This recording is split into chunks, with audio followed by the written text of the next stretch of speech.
Pagi hari ini kita berbincang-bincang satu tema yang sangat menarik ya, dari sekian tema. Apalagi dalam rangka ada hubungannya nih ya. Ya, menyambut hari raya ya. Hari raya ya, yaitu tentang pelaksanaan pemberian tunjangan hari raya keagamaan bagi pekerja. Begitu ya Pak Ujan. Oke, baik. Nah, kita ingin tahu dulu nih, apa penjelasannya tentang pemberian tunjangan hari raya keagamaan bagi pekerja. Pekerja ini siapa saja? Tunjangan keagamaan ini apa saja yang akan nanti dijelaskan oleh Pak Padli Paujan. Silakan. Ya, terima kasih Ibu. Assalamualaikum warahmatullahi wabarakatuh. Waalaikumsalam. Pertama-tama kami ucapkan terima kasih Ibu atas undangan di acara kita hari ini. Kebetulan memang tema ini cocok ya di bulan-bulan Ramadan ini menjelang hari raya Idul Fitri. Iya, strategis. Gitu. Betul. Kita juga dengerin kalau THR gimana gitu. Gimana gitu ya. Ini mungkin biasanya yang ditunggu-tunggu oleh para pekerja kabar gembira seperti ini. Sebenarnya bukan hanya para pekerja gitu ya, para penyiar juga nunggu. Amin. Oke, lanjut. Sebelumnya izinkan memperkenalkan diri terlebih dulu Ibu ya. Baik secara kedinasan unit kerja kami maupun saya secara pribadi. Dinas kami bernama Dinas Tenaga Kerja dan Perindustrian di Kabupaten Tanah Laut Bu ya. Kantornya baru ya Mas ya? Alhamdulillah kami hari Senin ini sudah mulai aktif di kantor kami yang baru. Semangat banget ya. Alhamdulillah kantor baru, semangat baru Ibu ya. Iya betul. Besar gitu ya, cantik gitu. Iya. Namanya juga barang baru ya. Iya. Oke, lanjut Mas. Jadi di dinas kami ini Bu ada dua urusan, di mana urusan pemerintah yang wajib namun tidak berkaitan dengan pelayanan dasar, yaitu urusan ketenagakerjaan. Kemudian ada urusan pemerintah pilihan, yaitu untuk perindustrian. Jadi di sini kami mewakili dari urusan pemerintah wajibnya Bu, yaitu urusan ketenagakerjaan. Oke. Nah di dinas kami juga terdapat beberapa jabatan fungsional tertentu yang membantu urusan-urusan tersebut Ibu. Salah satunya ada instruktur di Balai Latihan Kerja, yang mana itu secara garis besarnya yaitu melatih para usia kerja untuk memiliki skill tambahan. Nah kemudian ada juga pengantar kerja yang kemarin juga pernah kesini Bu, Pak Rizky. Nah itu pernah kesini. Itu bertugas mempertemukan pencari kerja dengan pemberi kerja, ataupun sebaliknya baik mencarikan perusahaan untuk tenaga kerjanya sesuai dengan kebutuhannya.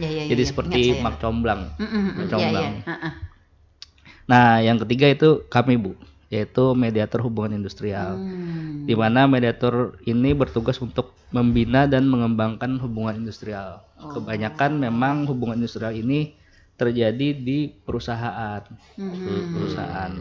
di mana mereka pemberi kerja dan pekerja itu memiliki hubungan kerja. Nah disitulah kami hadir, pemerintah hadir melalui kami mediator hubungan industrial untuk membina dan mengembangkan hak-hak mereka atau kewajiban-kewajiban mereka. Berkenaan dengan THR ini Bu? Iya betul sekali. Oke. Memang THR ini memiliki sejarah panjang Ibu ya.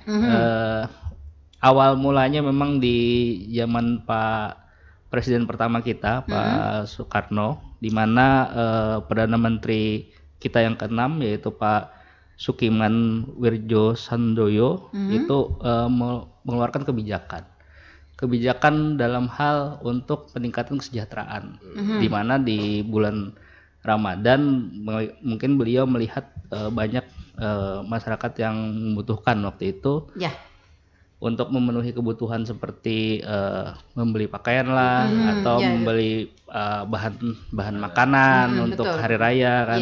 Maka dibutuhkanlah dalam bentuk uang bantuan. Nah dari kebijakan itu kemudian berangsur-angsur menjadi kebiasaan, dan sekarang itu sudah menjadi budaya di Indonesia Bu.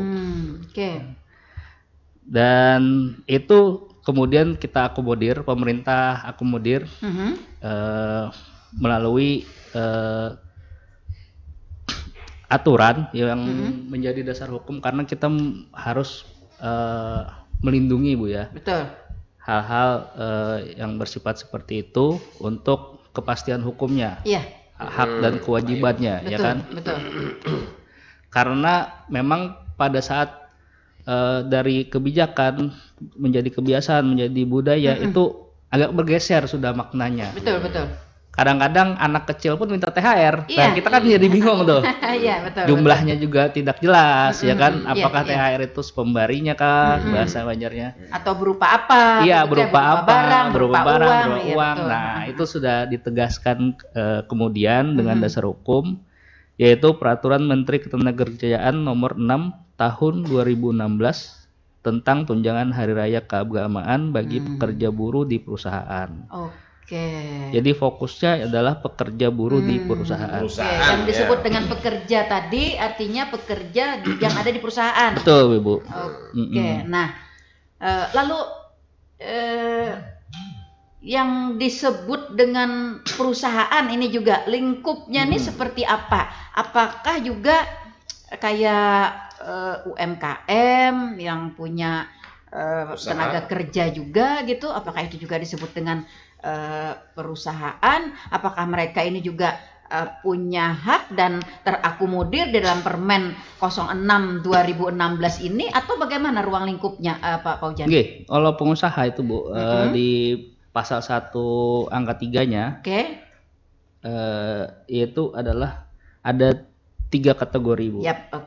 Orang perseorangan atau persekutuan atau badan hukum yang menjalankan suatu perusahaan milik sendiri, itu satu.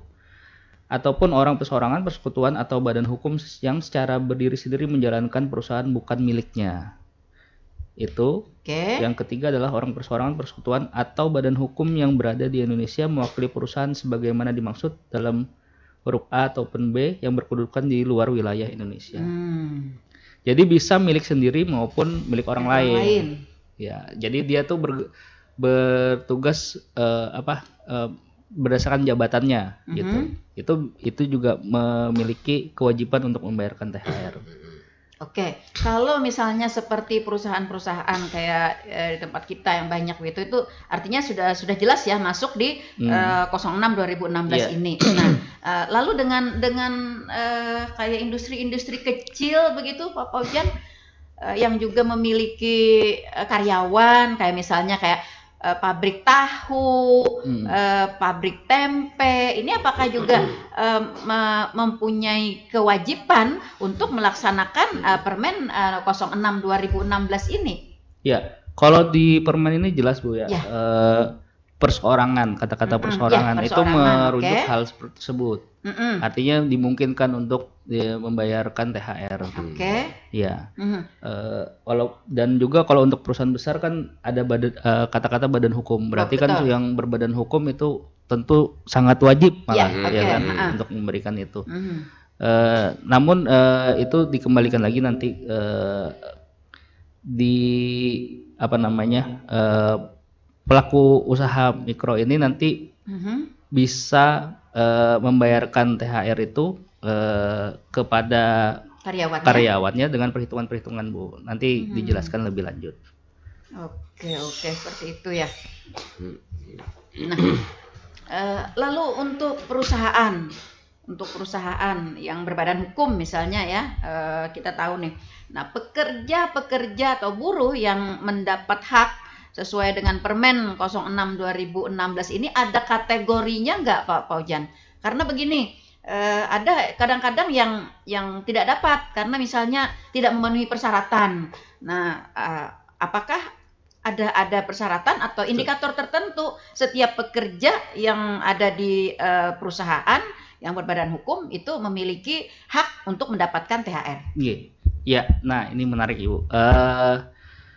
Jadi turunan dari Peraturan 06 2016 tadi, tentu setiap tahun itu dikeluarkan surat edaran ke Menteri Ketenagakerjaan Republik Indonesia nomor M/2/H HK.04.00/3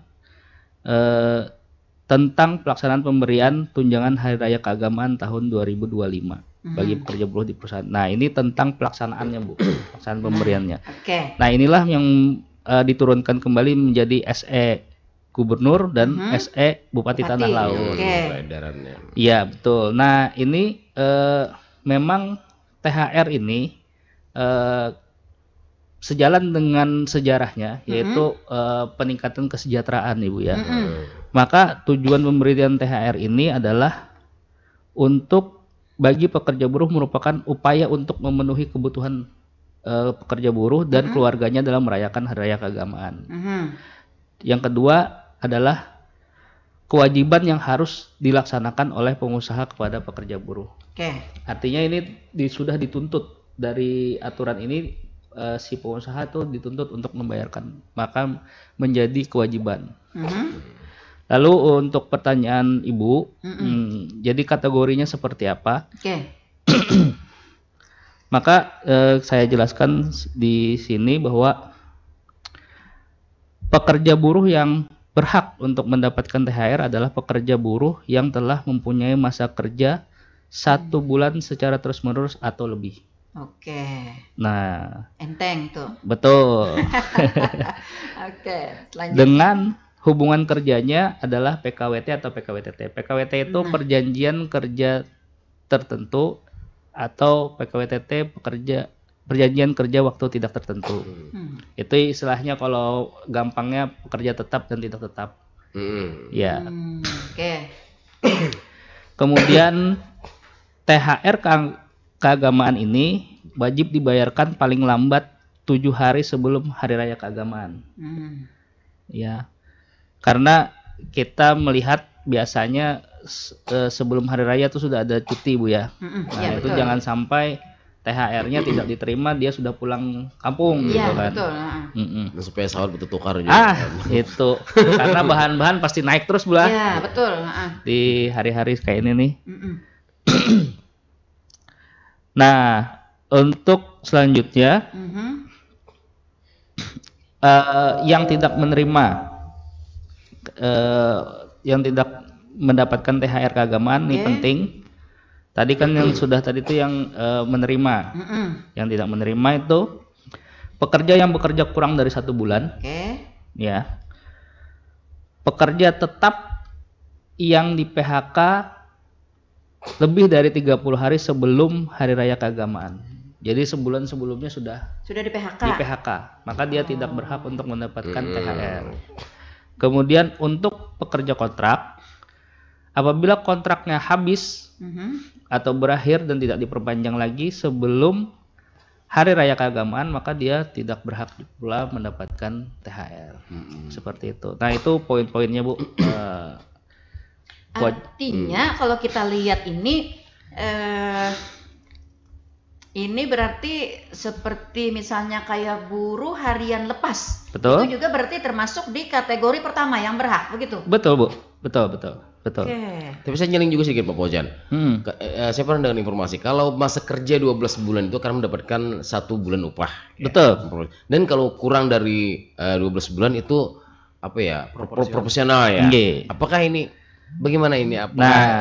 Nanti kan kesenjangan nih. Oh, kamu dapatnya bahasa ini, aku kan. Sama, Bang. Kita batuk juga sama. Ini bulan puasa jadi kita minum bulan. Mau bisa kita sini. Terpaksa ditahan-tahan dulu ya, kalau kering-kering Bapak. Sekering-keringnya. Jadi memang tadi untuk perhitungan tetap mengacu pada Permen tadi 06/2016, dan itu tidak dirubah sampai saat ini, bahwa memang perhitungannya apabila pekerja buruh bekerja 12 bulan berturut-turut atau lebih, maka dia mendapatkan full 1 bulan upah untuk THR-nya.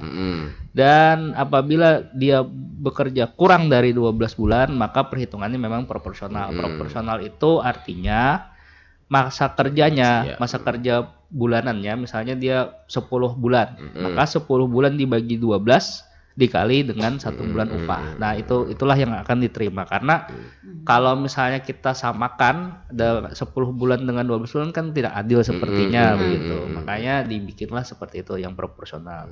Kemudian bagi pekerja borongan, nah pekerja borongan ini ada beberapa teknik perhitungan, Ibu. Untuk upah pokoknya, maka karena untuk borongan maupun yang harian itu dia fluktuatif. Untuk setelah borongannya habis selesai. Ya, maka itu perhitungannya adalah misalnya dia bekerja 12 bulan, anggap 12 bulan dulu ya. Maka dihitung setiap bulannya dia mendapat berapa. Dijumlahkan dibagi 12, maka rata-rata itulah yang dipakai untuk perhitungan upah pokoknya. Tapi perhitungan untuk pembayarannya tetap yang tadi, apabila 12 bulan maka 1 bulan upah, tapi upahnya tadi sudah dihitung dengan rata-rata. Kemudian apabila kurang dari 12 bulan maka dia dihitung proporsional. Begitu pula misalnya dia cuman borongannya 3 bulan, maka 3 bulan itu dijumlah dibagi 3, lalu dapatlah upah pokoknya. Nah, itulah yang diperhitungkan gitu. Seperti itu, Bu. Tetap memiliki hak. Mereka tetap memiliki hak. Oke, baik. Saya ke Pak Nasar. Pak Nasar, tadi seperti yang disampaikan oleh Pak Paujan. Artinya ini ruang lingkupnya ini luas ya. Artinya seluruh para pekerja ya yang tadi termasuk di kriteria itu wajib mendapatkan berhak mendapatkan tunjangan hari raya keagamaan. Bagaimana kita dapat memastikan bahwa perusahaan itu melaksanakan SE gubernur atau SE bupati? Apakah boleh perusahaan sendiri membuat ketentuan sendiri berdasarkan SE bupati atau SE gubernur itu? Ketentuan dalam hal pembayarannya maksudnya, Bu? Oke. Seperti biasa, Bu, seperti di tahun-tahun sebelumnya juga. Kalau di kami, di data ini, untuk data seluruh perusahaan atau UMKM atau usaha lah, badan usaha yang ada di Kabupaten Talaut, terus kami akan memberikan formulir atau himbauan. Kalaunya formulir tidak sampai maksudnya himbauan, terus surat pernyataan bahwa pihak perusahaan telah melakukan pembayaran THR. Nanti itu akan kami data, jadi akan kami sampaikan ke pimpinan biasanya. Untuk data dari beberapa badan usaha yang ada di Kabupaten Talaut, berapa yang telah membayarkan THR, itu yang terdata. Untuk yang tidak terdata misalkan, kami tetap memberi peluang kepada para pekerja untuk melakukan pelaporan, Bu. Pengaduan. Yang tidak terdata ya. Yang tidak terdata maksudnya karena mungkin ketidaktahuan dari yang memiliki badan usaha. Itu sehingga sedikit banyak kami memintakan kepada pekerjanya yang aktif untuk melaporkan. Silakan untuk melakukan pengaduan ke Dinas Tenaga Kerja begitu. Untuk mendapatkan haknya ya. Karena itu tadi semua pekerja yang di bawah badan usaha, entah badan usaha perorangan ataupun perusahaan, itu berhak. Ya, di sini sekalian saya tambahkan aja langsung. Di sini kami membagi, maksudnya bukan kami, maksudnya pemerintah membagi. Ada pembagian untuk kategori perusahaan. Jadi perusahaan itu dibagi lagi kan kecil, besar, kecil, menengah, besar. Jadi untuk ketentuan yang kecil, anggaplah berarti di situ masuk yang UMKM itu. Ya, UMKM otomatis ada pengecualian untuk besaran gaji. Besaran gaji ada pengecualian sesuai dengan PP 36 masalah pengupahan itu, tentang pengupahan itu. Jadi di situ untuk saya hitungkan secara kasarnya aja langsung, untuk gaji UMKM ini sekitar 1 jutaan itu diperbolehkan. Meskipun tidak UMR ya? Iya, meskipun tidak UMP atau UMK. Ya, jadi diperbolehkan. Untuk kisaran perhitungannya itu, ini masih seingat saya ya, karena ini masih berhubungan dengan THR. Jadi di situ 50% di atas garis kemiskinan untuk gaji UMKM itu, atau 75% dari hidup layak kalau nggak salah, batas hidup layak. Jadi sekitar 1 jutaan kalau itu saya hitung kemarin berdasarkan data-data yang telah saya rangkum di data BPS. Seperti itu ya. Nah lalu kan perusahaan kita ini banyak gitu ya, perusahaan kita kalau tidak salah beratus-ratus ya, 400-an yang sudah terdata di Snakerin. Ya, nah yang belum terdata juga pasti lebih banyak lagi begitu. Bagaimana kita menyampaikan? Ini kan tidak semua perusahaan pastinya mengerti dengan peraturan ini begitu. Nah, dengan apa kita menyampaikan, dengan cara apa perusahaan sebanyak itu, baik perusahaan besar, perusahaan kecil, sehingga ini kan kita mepet nih waktunya nih, agar pada saat H-7 seperti disampaikan oleh Pak Paujan tadi, itu sudah terbagikan kepada pegawainya. Betul. Begini Bu, untuk dari pihak pengusaha, kami meminta otomatis kesadarannya, kesadaran pengusaha. Karena di satu sisi, walaupun perusahaannya tidak sadar atau pengusahanya tidak sadar untuk melakukan pembayaran THR, kami kan memberikan ruang kepada pekerja untuk melaporkan pengusaha tersebut. Di satu sisi, pengusaha akan mendapatkan denda sebesar 5% jika melakukan keterlambatan pembayaran THR. Dan ketentuan pembayaran THR itu 7 hari sebelumnya. Iya, itu kan ibaratnya kan peraturan ya. Betul. Pekerja ini yang saya dengar ya, yang ada keluhan-keluhan gitu dari pekerja kita. Pekerja juga dilematis, Pak Nasar. Betul. Ketika ini anak melapor-laporakan, ikam da ampihi ya. Nah, ditandai kah? Ditandai. Nah, itu kan perusahaan, aturan perusahaan tidak seperti aturan di pemerintahan ya. Nah, apalagi kalau misalnya kayak perusahaan milik pribadi. Nah, jenjang karir dan tingkatan status itu tergantung dari bagaimana kita dengan atasan. Nah, seperti itu. Ini bagaimana kalau kondisi ada seperti ini? Untuk kondisi yang lumayan subjektif itu ya Bu, kami di satu sisi memang tidak mempunyai, ya tidak bisa lah untuk membantu. Tapi yang kami pastikan untuk pelapor atau pengadu itu pasti kami rahasiakan identitasnya Bu. Soalnya anak buahnya berdua aja. Iya. Dan di satu sisi Bu, untuk pelaporan ini sebenarnya juga bisa online. Jadi ada posko THR yang memang dikelola oleh Kementerian Ketenagakerjaan. Kalau dari kita sendiri ada online-nya nggak? Kalau untuk tanah laut?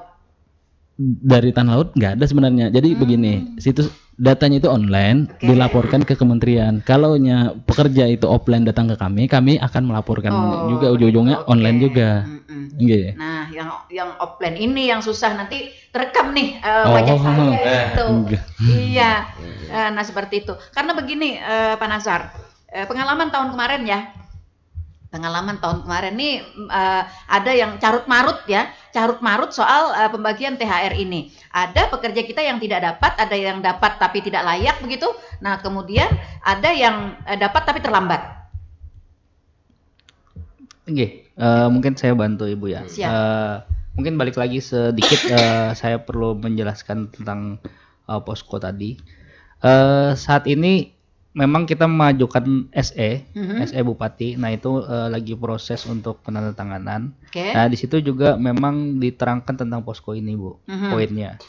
Posko ini secara tatap muka bisa dilakukan di dinas kami, Dinas Tenaga Kerja dan Perindustrian Kabupaten Tanah Laut.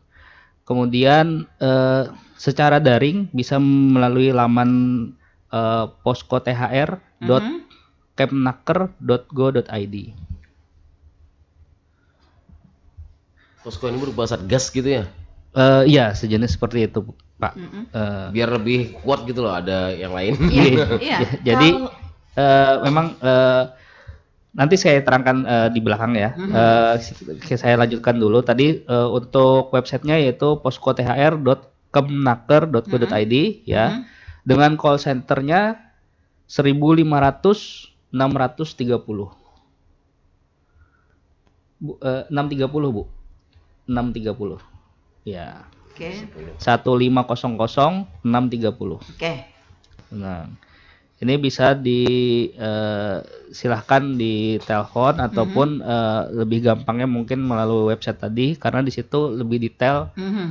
Bisa nulis banyak gitu betul. Apa saja keluhan-keluhan yang curhatan dari pekerjanya itu. Nah, untuk tadi untuk satgasnya itu yaitu badan pengawasnya itu tentu dilaksanakan oleh pengawas ketenagakerjaan. Nah, ini adalah JFT, salah satu JFT, namun JFT ini berada di provinsi Bu.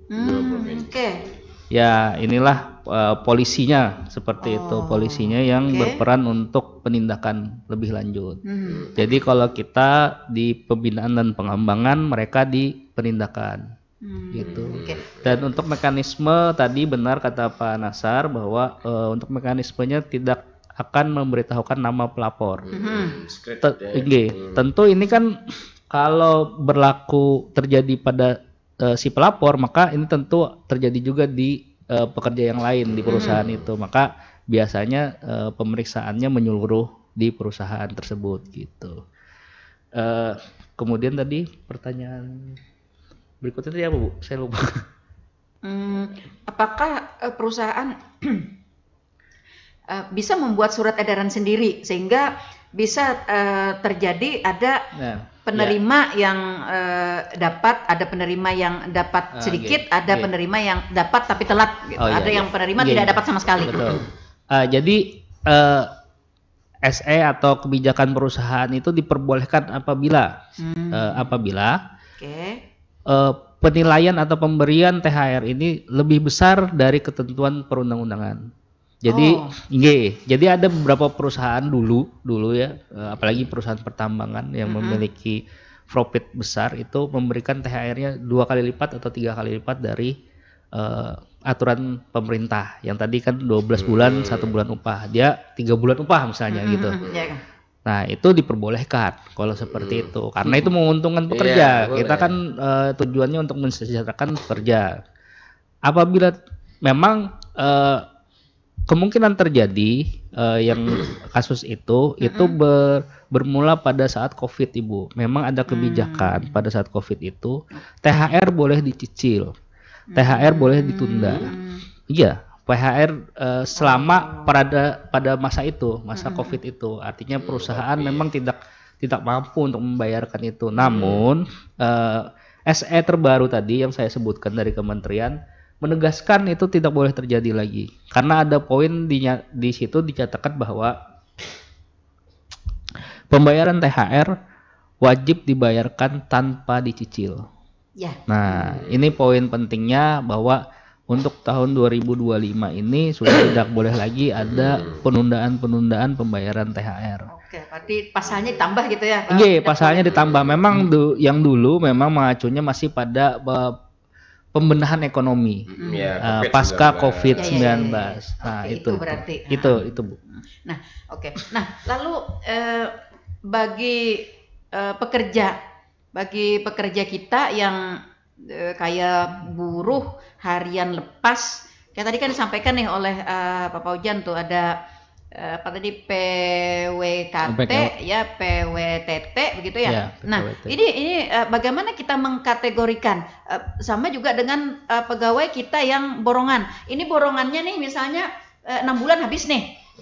Kira-kira 6 bulan habis juga kita borongannya. Nah, tetapi pas 6 bulan itu melewati ke hari raya, apakah dia juga berhak mendapatkan THR? Nah, itu tadi, Bu, yang saya katakan bahwa dia berhak. Kalau lewat untuk harian dan kontrak atau borongan, ketika dia sudah lewat hari raya itu masih berhak. Namun sebelumnya misalnya sudah di cut off, maka dia tidak berhak lagi. Kecuali untuk pekerja tetap. Oke, seperti itu. Nah, lalu kita juga punya banyak sekali industri kecil.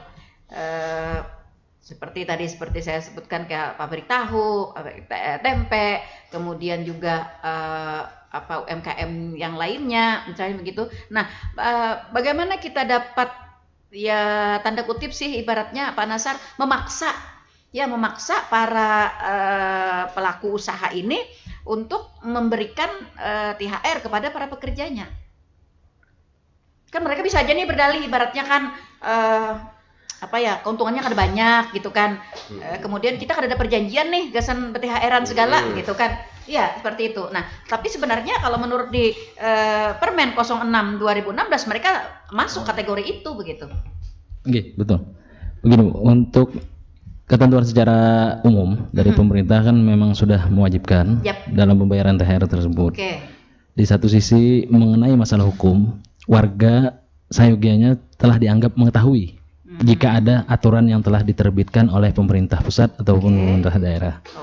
mengenai pelaksanaan bagi perusahaan kecil atau UMKM yang misalkan belum bisa melaksanakan, tentu kalau ada laporan kami akan melakukan pembinaan ke sana, Bu. Silahkan untuk melaporkan perusahaan tersebut. Atau misalnya pemilik industri sendiri begitu ya, dengan adanya surat edaran bupati misalnya disampaikan ke saya rasa kada sanggup untuk memberikan THR nih kepada karyawan saya. Apakah si pelaku usaha juga dapat berkonsultasi dan mendapat binaan atau perlindungan bahwa mereka oke lah kada bisa gitu. Kada mendapat sanksi maksud saya. Betul. Begini. Sebenarnya untuk besaran itu memang tidak bisa dinego lagi. Untuk besaran memang tidak bisa dinego. Kemungkinan kami akan menyarankan dari sistem pengelolaan keuangannya, Bu. Sehingga misalkan untuk besaran gaji, kalaunya memang tidak bisa membayar dengan sesuai, maksudnya karena ini usaha kecil itu tadi kan sudah ada pengecualian nih. Misalkan gajinya minimalnya 1 juta, ya dibayarlah di sekitar itu saja dulu. Tidak usah terlalu menonjol misalnya di 1,5, sehingga yang sisa dari kelebihan gaji itu bisa disisihkan untuk pembayaran THR. Kemungkinan kami akan melakukan pembinaan di pengelolaan keuangan, Bu. Oke, betul. Nah, jadi ini ada kasus juga tahun kemarin. Sebuah industri kecil, yang industri kecil atau sedang lah gitu ya, dia memotong dari gaji karyawannya. Nah, ini potongan ini adalah untuk THR. Nah, apakah ini termasuk di dalam kategori pemberian THR atau ini menyalahi aturan? Ini, Bu. Termasuk pengelolaan keuangan. Ya. Ini misalnya nih gaji saya misalnya 1.800.000 begitu. Nah, lalu oleh perusahaan saya setiap bulannya itu dibayarkan cuman 1.500.000 misalnya. Nah, 300-nya itu nanti untuk tabungan dan ternyata yang 300 ini dijadikan sebagai THR. Betul. Untuk ketentuan itu tentu tidak diperbolehkan, Bu. Ya, karena dari awal kita misalkan melakukan perjanjian kontrak, kita sudah menyepakati besaran gaji kita berapa, yang dibayarkan berapa. Mengenai potongan hanya diperbolehkan untuk pembayaran BPJS Kesehatan dan BPJS Ketenagakerjaan. Itu aja. Oh, begitu. Jadi memang pemilik perusahaan ya kalau misalnya harus memberikan THR memang wajib mengeluarkan dari keuangan perusahaan. Betul, Bu. Oke, seperti itu ya. Ya. Kadang-kadang begini Pak Nasar, dilematisnya ini di lapangan begitu ya. Ya, kita tahu kan ya aturan memang sudah sedemikian indah loh ya. Nah, ya seindah rembulan lah ya. Iya, tapi pelaksanaannya di lapangan ini banyak sekali carut marutnya begitu ya. Nah, dengan pekerja-pekerja kita yang pertama mungkin mereka tidak punya waktu ya untuk melakukan audiensi atau untuk melakukan pengaduan begitu. Yang kedua karena tadi rasa takut ya. Yang ketiga karena memang mereka tidak tahu aturan-aturan itu begitu. Nah, sehingga setelah selesai hari raya, barulah diketahui. Nah, apakah ketika mereka mengetahui meskipun sudah selesai hari raya, mereka tetap wajib perusahaan membayarkan? Tetap wajib, Bu. Karena itu termasuk utang kepada pekerja, Bu. Oke, bagus. Iya. Ini nanti akan dituntut ya oleh pekerja kita begitu. Ya, seperti itu. Dan biasanya itu masuk di perhitungan kalau terjadi nanti pemutusan hubungan kerja. Pihak pekerja pasti akan menuntut THR-nya di tahun berapa yang belum dibayarkan seperti itu. Bisa dimasukkan di tuntutan pekerja nanti untuk jika terjadi PHK begitu, Bu. Ini harus dipahami oleh harus dipahami ya. Ini karena banyak teman-teman kita yang bekerja begitu ya, khususnya di yang perusahaan sawit ya, buruh-buruh sawit yang harian lepas itu. Nah, ternyata kemarin itu mereka ngadu dengan kita, mereka tidak dapat gitu kan. Nah, tapi mereka tahunya itu setelah lebaran dan sampai saat ini tidak dibayarkan gitu kan. Nah, seperti itu. Karena mungkin ada kebijakan tersendiri gitu ya dari perusahaan. Kita tidak tahu sih soal itu. Tapi ya ada di lapangan terjadi seperti itu. Oke. Nah, lalu Pak Nasar, tadi kan disampaikan oleh Pak Paujan tunjangan hari raya keagamaan. Apakah hanya hari raya Idul Fitri? Kan kita ada 5 agama nih yang diakui. Nah, apakah setiap hari raya keagamaan itu wajib di THR-kan? Intinya non muslim untuk hari raya dapat juga. Iya. Bagaimana pengaturannya ini?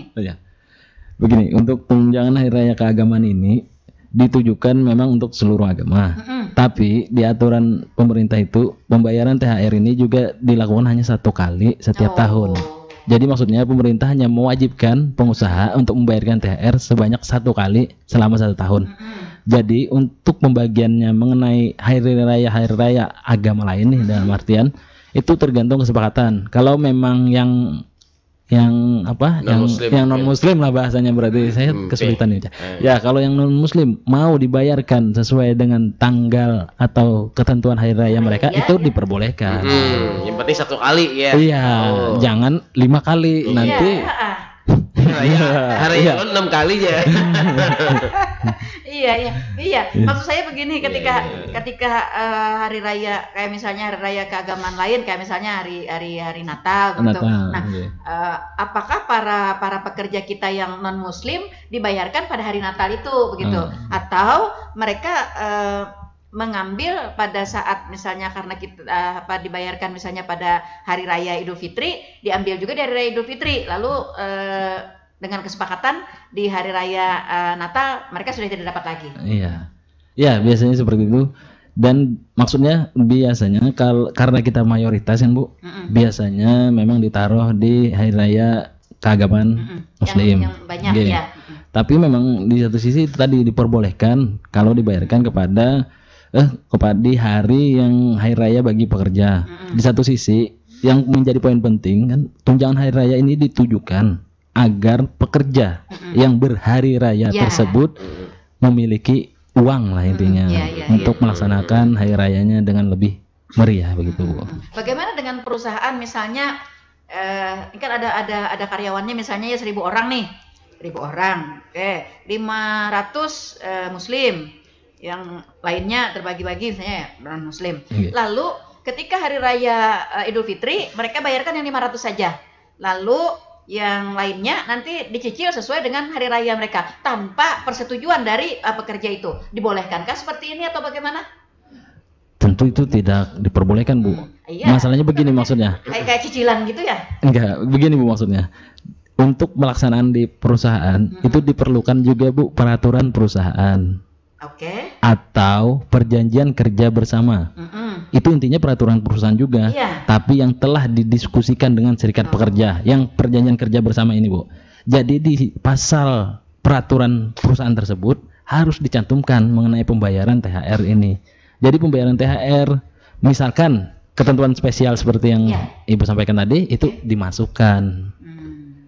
Sehingga tidak ada untuk keputusan dari perusahaan itu yang semena-mena, karena setiap pembuatan peraturan perusahaan itu akan kami koreksi. Akan kami koreksi. Jika ketentuannya tidak sesuai, kami tidak sahkan. Ya, itulah yang meyakinkan. Mungkin termasuk dalam peraturan perusahaan yang besarannya di bawah undang-undang ya. Itu pasti. Kalau itu sudah pasti. Ya, sudah pasti besaran, kemudian cara pembayaran dan sebagainya. Cara pembayaran. Ini yang ingin saya sampaikan agar meyakinkan ke kita semua ya, para pekerja kita juga meyakinkan bahwa perusahaan tidak bisa membuat peraturan atau surat edaran yang bertentangan dengan aturan atau surat edaran dari bupati seperti itu. Betul. Baik. Nah, lalu Pak Nasar, kita kan punya serikat pekerja ya, seperti yang Pak Nasar sampaikan tadi. Terhadap pemberian tunjangan hari raya keagamaan ini, apa peran dari serikat pekerja itu? Untuk peran dari serikat pekerja tentu mengkoordinir anggotanya. Di satu sisi misalkan terjadi juga nih pembayaran THR yang tidak sesuai, pihak boleh demo serikat gitu ya? Iya, boleh demo, boleh mogok kerja. Tapi di satu sisi untuk mogok kerja itu harus dilaksanakan dulu perundingan. Kalau memang gagal perundingan, baru dilaksanakan mogok kerja. Jadi maksudnya kalau serikat pekerja ini memang diperlukan untuk mengayomi anggotanya, Bu. Iya, koordinator. Iya, koordinator. Baik. Mungkin ini saya ke Pak Paujan. Pak Paujan, mungkin ini sedikit menyimpang dari THR. Tapi tetap berkaitan dengan hari raya. hari raya. Nah, atau hari-hari besar lainnya begitu. Ada perusahaan yang tidak memakai kayak cuti bersama gitu pada hari-hari raya. Nah, apakah tentang pemberian cuti bersama ini juga Disnakerin mengatur kepada pekerja kita? Karena ada begini, orang pekerja yang lain tuh libur misalnya Raya Idul Fitri 1 minggu begitu ya. Nah, tetapi ada perusahaan yang hanya meliburkannya 3 hari saja begitu. Nah, terhadap hal seperti ini apa yang bisa kita lakukan? Dibolehkankah atau bagaimana? Iya, sepanjang sesuai dengan aturan diperbolehkan, Bu. Karena cuti bersama itu diperbolehkan masih mempekerjakan pekerja tetapi dengan upah yang lebih besar. Dia maksudnya dihitung lembur gitu? Betul. Dia dikategorikan lembur. Oke, tapi kalau ada dihitung lembur kayak biasa-biasa aja gitu tiap harian? Nggak bisa. Kalau itu tidak bisa diperbolehkan. Kecuali di perusahaan-perusahaan tertentu seperti pertambangan. Karena kalau pertambangan dia pakai roster, itu beda lagi. Kalau roster itu dia tidak melihat dari tanggalan kalender biasa. Dia ada kalenderan tersendiri. Betul. Dia tuh strict di aturan itu. Dia tidak bisa. Jadi kalaupun untuk liburnya biasanya mereka mengajukan cuti. Seperti itu. Oke. Artinya ketika kita temukan ada perusahaan yang seperti ini, kita harus tahu dulu nih apakah dia yang dipekerjakan pada istilahnya ketentuan cuti bersama itu dihitung lembur atau di harian atau bagaimana begitu ya? Atau memang dia punya ketentuan sendiri seperti kalender. Biasanya kalau di pertambangan kita sudah maklum Ibu, karena kita sudah tahu semua. Iya. Itu sudah aturan dari lama, sehingga biasanya nggak ada permasalahan di pekerjaannya sudah paham juga. Malah ada pekerjanya yang biasanya minta ya. Iya. Ada juga di perusahaan sawit saya pernah dengar itu seperti itu. Iya, supaya dapat lebih, Pak. Iya, dapat lebih di hari. Karena kerjanya lebih besar nominalnya di hari raya. Iya. Kalau yang saya alami ini tidak diperhitungan lembur, tapi bekerja seperti biasa begitu. Jadi Lebaran itu H-1 hanya dan H+1. Nah, itu tidak diperbolehkan. Kalau seperti itu tidak diperbolehkan. Tapi kalau misalnya dihitung lembur itu diperbolehkan. Oke. Jadi artinya ketika karyawan atau pekerja menemukan hal seperti ini, mereka boleh dong mengadu begitu ya? Boleh. Boleh, Bu. Ada poskonya, ada. Bukan hanya soal THR gitu kan? Iya. Artinya juga ketentuan cuti bersama pada hari raya keagamaan juga bisa diadukan begitu. Betul, Bu. Saya suka, Bu, laporan atau aduan dari pekerja. Jadi saya memang menunggu, Bu. Karena menurut saya semakin banyak laporan atau pengaduan dari pekerja, berarti pekerja kita sudah melek, Bu. Mengerti apa yang menjadi haknya. Enggak adem ayem aja ya. Iya, jangan diam-diam. Diam-diam ternyata banyak api dalam sekam gitu. Iya, betul. Iya, karena biasanya kan ya tadi kalau mereka diam itu pertama mungkin karena ketakutan, yang kedua karena tidak ada waktu ya untuk melakukan laporan. Kan pekerjaan setiap hari ya dari pagi sampai sore gitu kan, balik ke rumah, nah tidak ada waktunya. Nah yang ketiga memang mereka tidak tahu di aturan. Betul. Nah itu ya.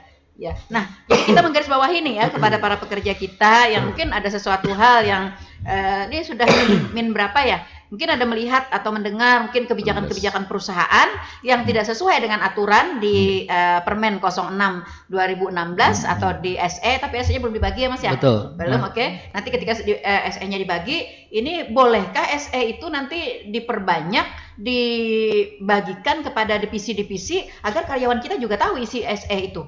Jangan hanya perusahaan yang tahu maksud saya. Nah ini kebetulan nih Bu, ini maksudnya pemerintah Bu ya? Nah di sini kan di 06 2016 ini terbatas untuk pekerja dan di perusahaan tuh.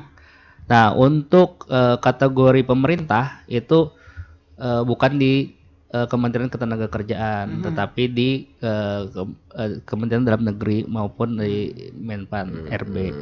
Nah ini pengampunya, dinas pengampunya adalah BKP SDM.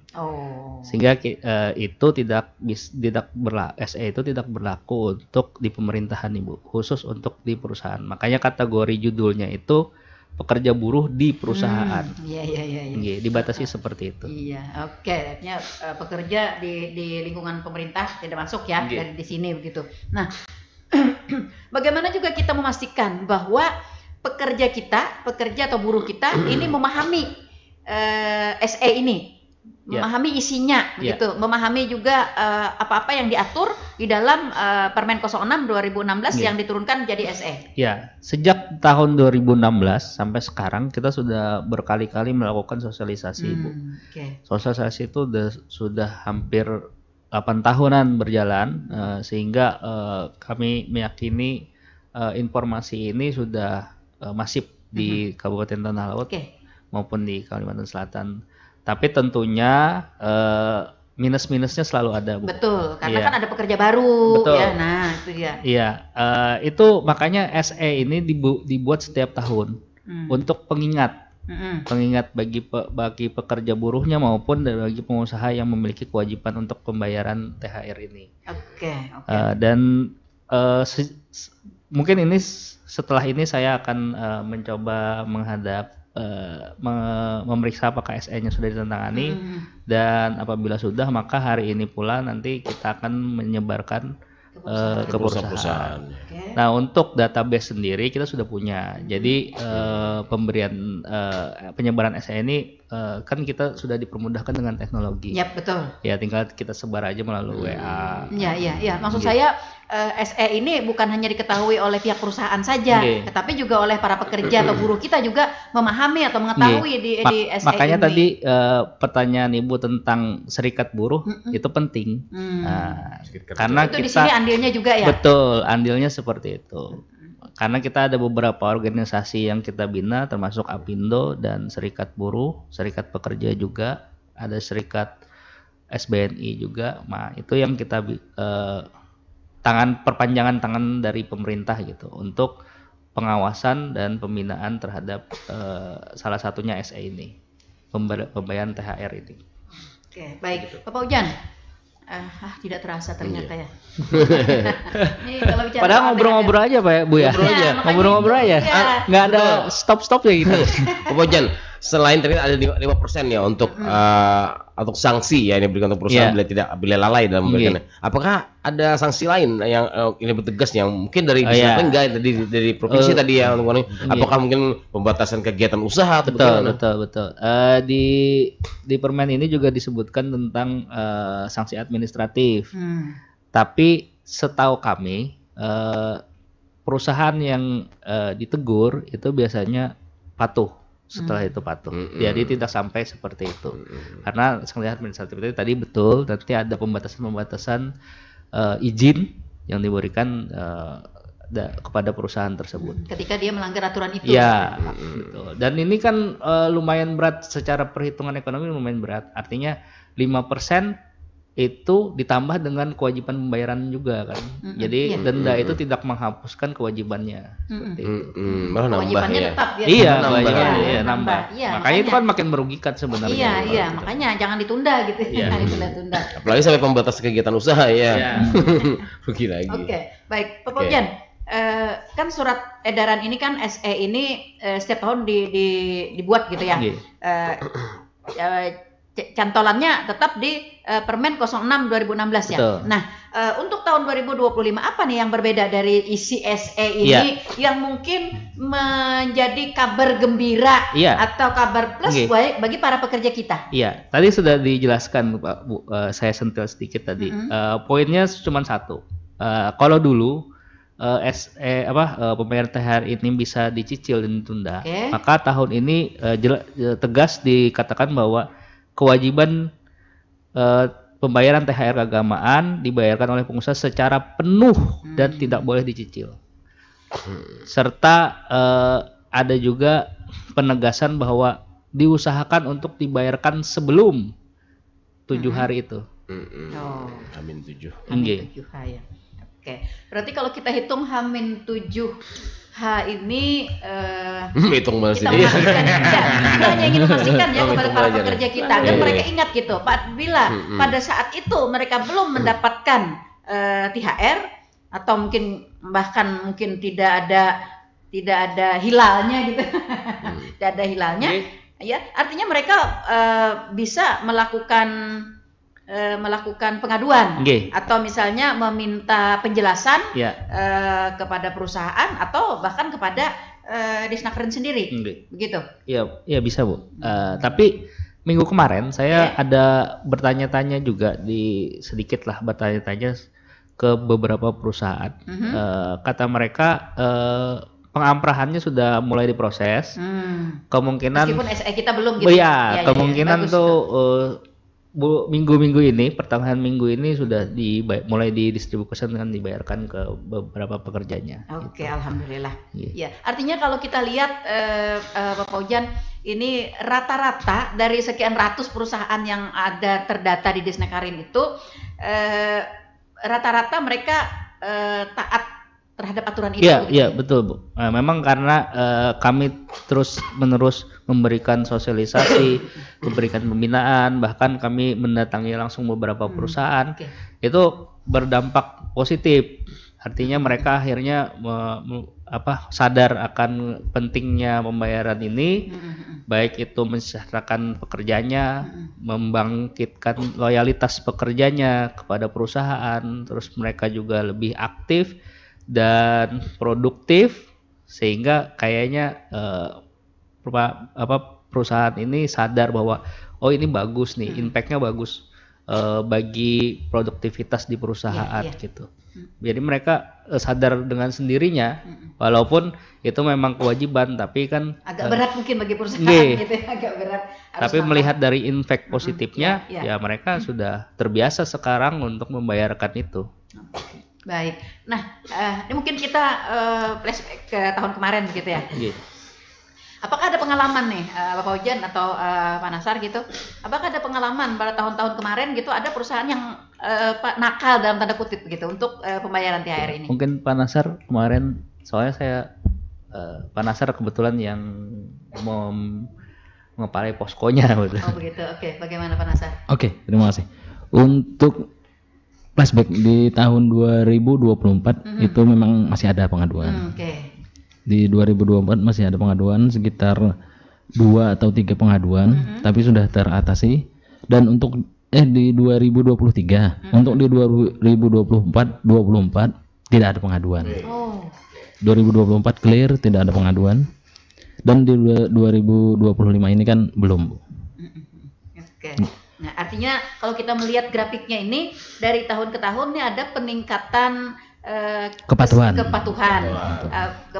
dari perusahaan yang untuk ini gitu. Kita berharap mudah-mudahan di 2025 kepatuhan ini akan terus dipertahankan bahkan ditingkatkan, sehingga memang tujuan dari pemerintah sesuai dengan Permen 06 2016 ini untuk mensejahterakan para pekerja kita di hari raya keagamaannya memang benar-benar dapat tercapai dengan maksimal. Betul. Mudah-mudahan tidak takut lapornya yang tinggi ya.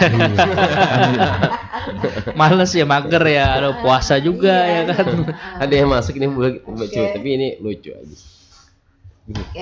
Baik, kita ke suara pendengar. Ada rekan Polim ya di Plehari. Selamat pagi. Nanya Pang, buhan mohonor di perangkat desa. Mohonor di SKPD dapat juakah THR Pak? Adakah aturannya juga? Iya tadi Bu, saya jelaskan tadi kan bahwa kami terbatas karena kami kan pengampu dari turunan dari Kementerian Ketenagakerjaan, maka kami terbatas pada kewenangan kami di pekerja buruh di perusahaan saja. Kalau yang pegawai tidak tetap atau honorer di perangkat desa itu berarti masuknya di pemerintahan begitu ya Pak? Iya, pemerintah desa ini.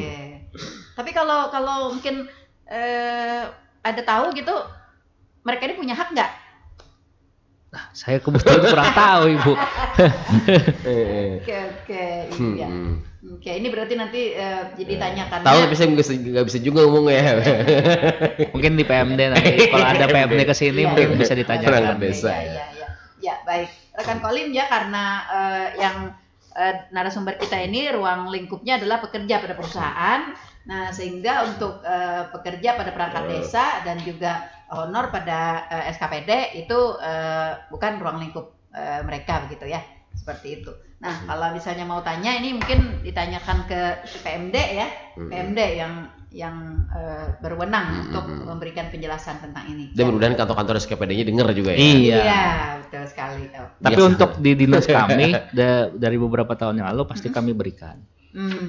Khusus tapi untuk dinas kami. Apakah itu kebijakan kantor kebijakan atau kantor. Ada surat edaran dari bupati? Nggak ada Bu, nggak ada. Oh begitu. Oke. Kayaknya bagus buat surat edaran iya. ya. Iya, sehingga kan ini juga melingkup juga apa yang tadi disampaikan oleh rekan Kolim di Pelari gitu kan. Iya, betul. Iya, seperti itu. Oke, sampai saat ini belum ada ya? Belum. Nah, hanya kebijakan. Artinya ada kemungkinan juga nih para perangkat desa ya, perangkat para honor pada SKPD tertentu begitu, mereka tergantung dari kebijakan masing-masing. Iya, kebijakan masing-masing gitu. Tapi kita berharap mudah-mudahan ada kabar baik dan insya Allah. Iya, titik cerah gitu ya terhadap perangkat desa dan juga para honor. Walaupun ada rasional ini ya. Pokoknya iya, yang penting ada THR gitu. Iya, kita tidak ini nggak apa-apa kalau memang ada rasional, tidak apa-apa. Baik. Iya, ternyata kita berada di zona lewat sekali ya kesempatan pagi hari ini. Ya, karena memang topik atau tema yang kita bahas ini adalah topik yang sangat menarik dan strategis pada saat ini, ya, menggiurkan. Dan ini juga menyangkut kepentingan orang banyak. Iya. Kepentingan orang dan banyak. Yang saya harapkan juga ya. Iya, diharapkan oleh saya dan juga kawan-kawan. Baik, saudara pendengar, sampai di sini jumpa kita di program Inspirasi Pagi edisi hari ini Selasa 18 Maret 2025. Terima kasih Pak Paujan atas kebersamaannya. Atau mungkin ada closing yang harus disampaikan, himbauan atau mungkin hal-hal yang perlu digarisbawahi untuk para pekerja dan juga para perusahaan kita. Kami berharap bagi para pengusaha agar mematuhi Permenaker tentang 06 tahun 2016 tentang pembayaran THR keagamaan ini. Berikut nanti tentu kami akan juga mensosialisasikan SH Bupati Tanah Laut. Semoga ini pastinya kami harapkan dapat membantu kesejahteraan dan kebutuhan para pekerja buruh menjelang Hari Raya Keagamaan ini. Semoga kita akan menjadi lebih baik lah. Baik. Terima kasih. Bergembira di Hari Raya. Iya, betul. Bersama-sama kita merayakan Hari Raya ini. Dengan sukacita. Oke. Baik. Terima kasih Pak Paujan, terima kasih Pak Nasar atas kebersamaannya. Terima kasih para pendengar kami yang sudah berkontribusi dan para pendengar yang selalu setia. Stay tune di 102,3 RPPR Radio Tuntung Panah FM, radio kebanggaan kita bersama.